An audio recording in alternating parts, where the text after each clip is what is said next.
Today, I had this Pilot Metropolitan inked up. So I thought, why don't I make a video and tell you why I think this pen is the undisputed leader in the inexpensive fountain pen world. Now, if you've watched my videos before, you'll probably know I'm actually not a huge fan of this pen. I personally like the Pilot Explorer more than the Metropolitan, but if I tried to take an objective view on this really is, in my opinion, the undisputed leader. And I wanted to talk to you about why while I have this pen inked up. And the fact that I have this pen to begin with is a testament to the fact that even though it's not my favorite pen, there is some stickiness. This is the third Metropolitan I've owned, and I guess I just missed having one around. The first one I bought, I used for a while, decided I didn't really like it, gave it away. Then I bought another one, a second one, used it for a while, then gave it to my dad.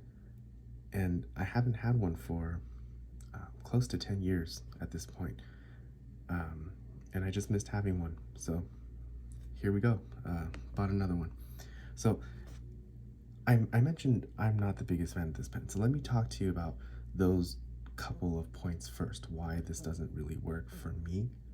It's not my personal favorite in this price range, but then let me talk to you about why I do think this is the undisputed leader overall. So why doesn't this work for me? First of all, this pen, I feel like the shape, even though it's the classic cigar shape, and those of you who know me, you know I love the classic shape fountain pens like the Mont Blanc 146. I really like that classic cigar shape. But this shape is a bit weird. It tapers more at the ends than a typical cigar shape pen, and I think it just looks weird. Secondly, this barrel and section gap, this step down, is a bit big. The pen itself is not tiny, it's not thick by any means, but it's not a thin pen. But because there's such a step down, the section is actually quite thin, and for me personally, I prefer a thicker section to use comfortably. The biggest reason for me that I don't like the Metropolitan compared to some of the other pens in the price range is because of the materials used. Now, the pen is made of brass, the section is plastic, and the entire section material here it's all very thin injection molded plastic. You couldn't ask for anything more at the price point. But because it has a brass barrel, I find that even if you don't post the pen, it feels a little bit back heavy for me. So those are the reasons I personally don't find this the most appealing pen in the price range. Now, some people also say it doesn't take the Con 70 converter. True, that's not a big deal for me. I don't think Pilot makes I don't think the Con 70 is a great converter. The Con 40 is not a great converter. Whatever. That's not a big deal. But now that we've gotten the negatives out of the way, let me tell you why I think this is the undisputed leader. The first thing is is the build quality. If you look at a similar pen in a similar price range from a Japanese maker like Platinum, the Metropolitan feels extremely solid compared to this. Now, it might be a little bit hard to see on video, but if you just pick these up, and you can feel the flimsiness of the Platinum, the Plaisir. And it's not just the fact that the pen is light. I tend to like light pens. I love the Explorer, for example, but it's the details as well. Like the clip here feels a lot cheaper than the Metropolitan. The body, the paint quality, it just feels a lot nicer. The biggest difference is the snap system. the closing system. On the Plaisir, it's the same as the Preppy. Very simple, very plasticky feeling, not satisfying at all, and it's not really very tight either. The Metropolitan, on the other hand, is very crisp. This closure system, the fact that it has the indents of the metal versus the metal part of the barrel, it's a very satisfying click. I think the leader, or my favorite of snap cap pens in terms of the way they sound, is the Waterman Expert. This one is a rollerball, but it's the same thing. While the Pilot is not quite this nice, in my opinion, it's very close. And the Waterman Expert is, like, the fountain pen is around $100. So this is saying it's close to the Waterman is pretty high praise.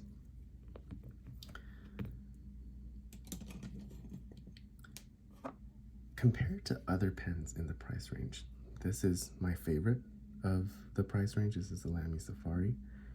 I mean, it's fine, right? The Lamy Safari, this is my favorite, like I said, but if I try to look objectively, this pen is all injection molded plastic. You know, it doesn't come with a converter. The nib is very ordinary. Overall, it does feel like the Pilot is giving you more for your money than the Lamy. You could argue that the TWSBI Eco is the overall best value in the price range, but even the Eco has its issues. I don't find the Eco particularly well made. This is not even my pen. This pen belongs to my wife. In the Eco, I don't actually think it's a great starter fountain pen because of the piston filling mechanism. It sort of forces you into the bottle ink category.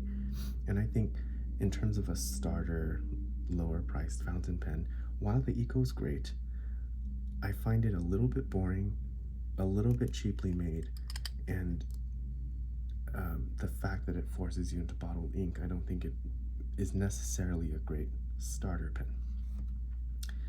Now, I want to go back to the materials about this pen.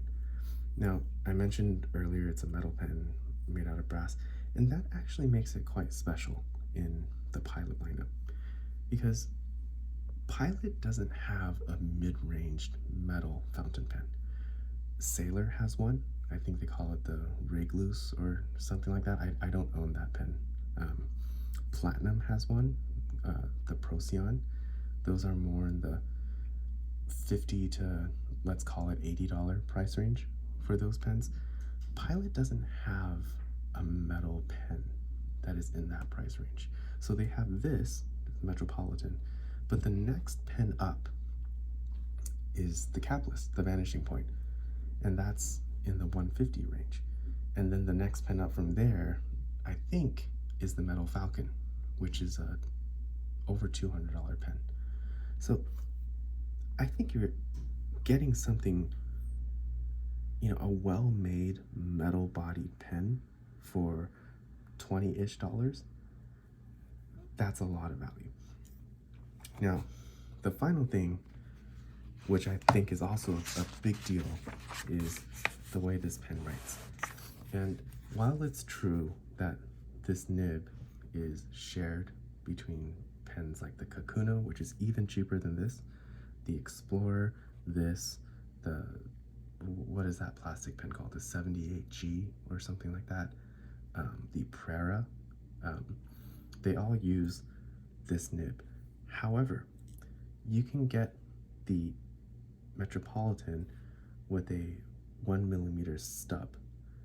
The only other pen that I know of in that lineup that you can option that nib is the Prera. So, and the Prera is much more expensive. So I think in addition to the build quality, the metal construction, the fact that you can option this with the stub nib, I think it's pretty cool. And I wanted to show you, this is actually a very nice stub nib. So this is the Pilot Metropolitan.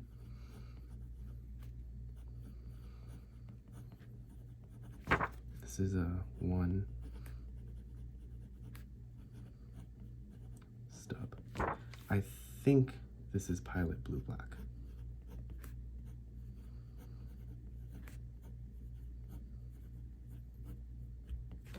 This nib is spectacular, not just for the price, but if you just compare stub nibs overall. I love stub nibs. I'm not the biggest flex nib fan. I love the line variation that you can get with this stub, and I own a lot of stub nibs, from cheap ones like this to more expensive ones like the Waterman Karen stub, to pens like the 743, and even the Vanishing Point. And I will say, at any of those price ranges, this is a great nib. So this, it's just so effortless in how it writes, and it adds a lot of very